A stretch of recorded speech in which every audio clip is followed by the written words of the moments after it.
No, it's been great. It's been great. I mean, no, I'm look, I mean, this is over after today, so I'll milk it for all I can at this point. How's it feel? Feels great. You know, I mean, I think in the glory days of TV, you know, if this was the 90s, this show could go 10 or 15 seasons, I think. It's different now, you know. No one's watching TV anymore, so they can't make the ad revenue, and they just can't support a show that costs as much as ours, which is not a lot of money in the landscape of what people are paying for TV shows these days. It's just the reality of it. But because of that, I kind of knew a year ago, like when we got picked up for season 4, we had some budget cuts. And I just saw the writing on the wall, which was great because I was able to not do this dance anymore of like, well, we get picked up or not picked up. And I just made a decision. I was like, well, let's just end it on our terms. Just tell the story that we want to tell.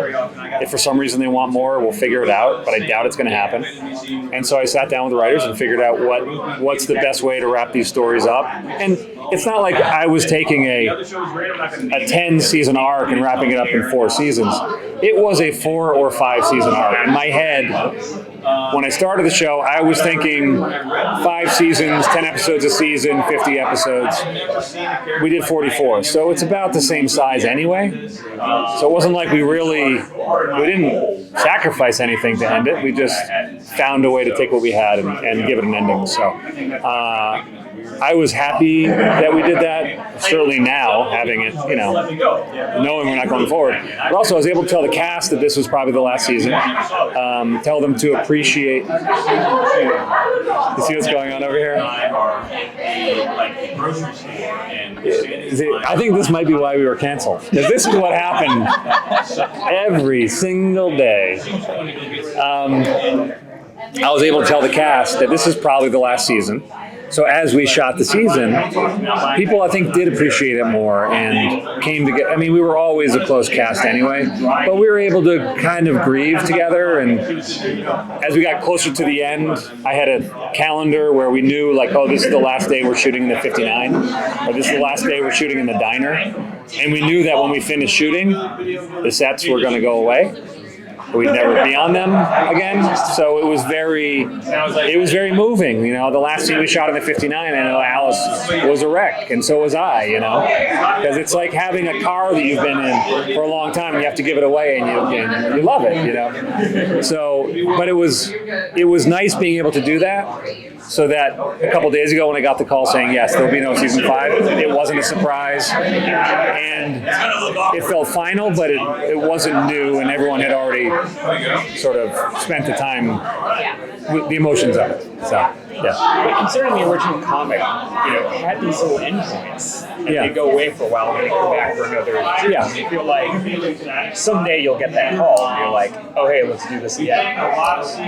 In TV, I don't know. Possibly. I think there's a better shot to maybe do a movie or something like that at some point. It would be a different story. I think the story we set out to tell, or I set out to tell in the beginning, of an alien coming here wanting to kill everybody and slowly figuring out what humanity is all about and learning how to appreciate them, that story's coming to a close this season. I think there could be a new story, but that story has... The beauty of these 4 seasons to me is that we have an arc of the story, and it's going to feel satisfying at the end. So I do think we can do it again. I don't truly believe that a streamer or someone's going to come in and say, we'll give you 5 seasons of the show because it's popular. There's just people, they're not doing that these days.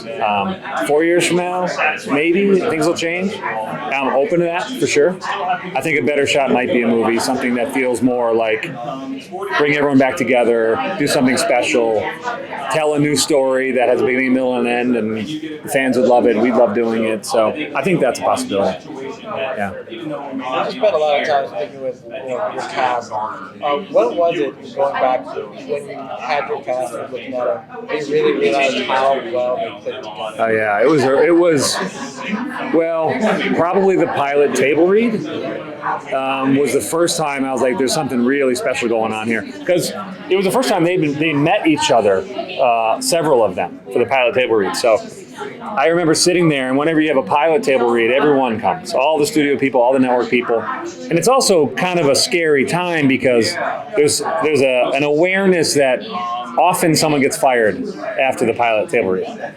all the actors know it. Like someone's going to get fired. And a lot of times the network president does it as like as a power move, or if for God forbid it's not, if it's a comedy, God forbid every page isn't hysterical, they don't think it's the writing. They're like, someone's got to go. Who's the bad? You know what I mean? So there was some of that fear. And then we did it, and it was just, everyone was laughing throughout. You could just feel the chemistry between the characters. You could feel the chemistry between Corey and Liz Bowen, and Sheriff Mike, Deputy Liv, with Harry and Asta, with Alan and Sarah. You just felt like this is going to work.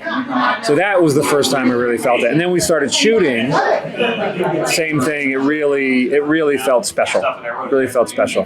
The biggest moment to me where I'm like, wow, was in the pilot when in the scene where Sheriff Mike and Deputy Liv were in the car and they started beatboxing together. And that was not something that was scripted. That was in rehearsals beforehand. Myself and David Dobkin, who was directing the pilot, met with the actors and said, do you have any, like Corey, David Dobkin said, do you have any special skills or something? And I was like, well, I can beatbox.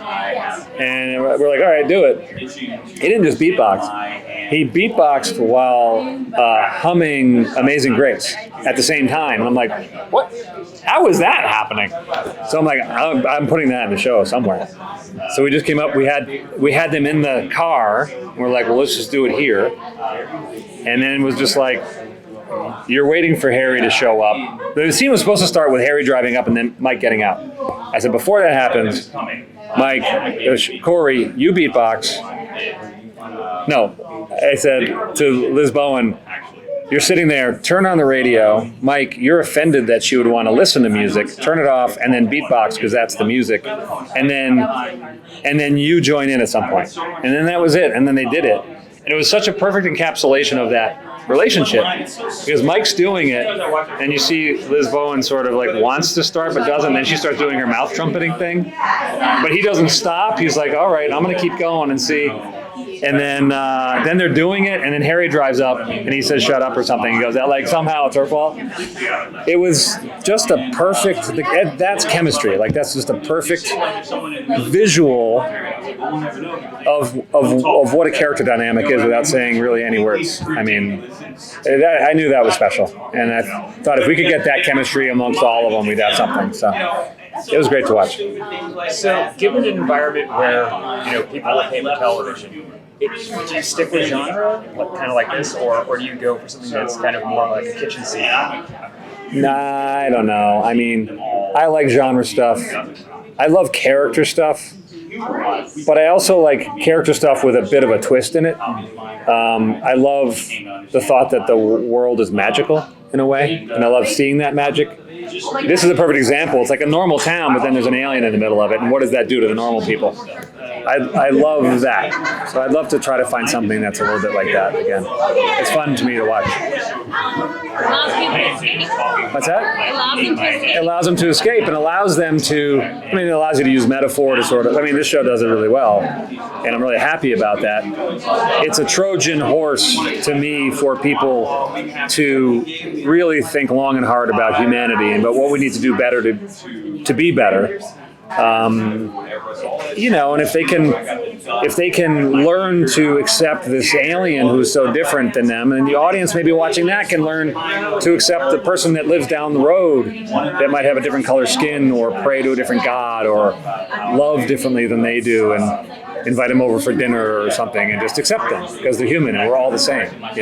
That's what the goal was, and I think you can do that much more effectively sometimes in genre than because doing it the other way often feels like a soapbox, and you can hide it in sci-fi, you can hide it in genre, you can hide it in comedy in a way you can't otherwise. So that's what I'd like to do. Perfect.